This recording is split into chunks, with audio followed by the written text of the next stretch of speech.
trouble is, the engines are so amazing. Yeah.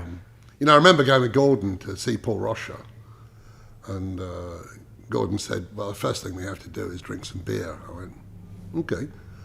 All right, so there's this awful stuff called Weiss beer. Well, I didn't like it anyway. Cloudy beer. Yeah.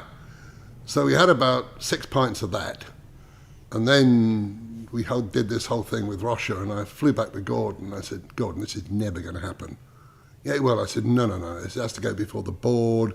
This is a big, big thing. Anyway, it happened quite quickly with Carbfeld and Rocha, and the engine just evolved. It could never happen today, I don't think, in the way that it did. But and it was great the first, when they tested the engine, it was in a M5 estate car, which BMW still have.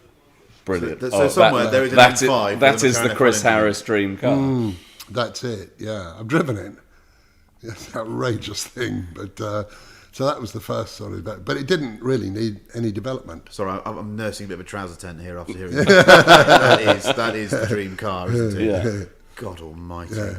Do you want to go and relieve yourself? I mean, that is. But they must have made a loss, wasn't they? BMW doing that.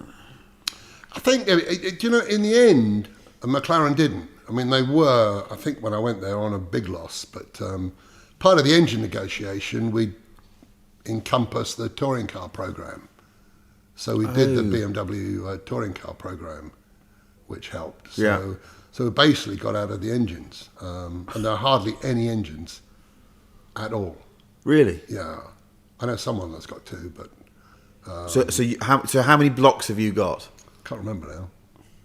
But I've got two engines. You've got two engines. Yes, yeah. And you sold the car, didn't you? Because you had the Harrods car. Yeah. You had, which was the one that everyone wanted.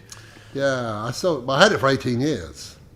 I just don't think anyone will ever use a McLaren like that ever again. Right. I don't think, because I used it all the time. You know, when I'd pitch up here in it, but I used to love the remarks of people. You know, the sort of pilgrimage to Le Mans. You get all these people. And I was driving to McLaren actually, and it was quite wet, and was driving out of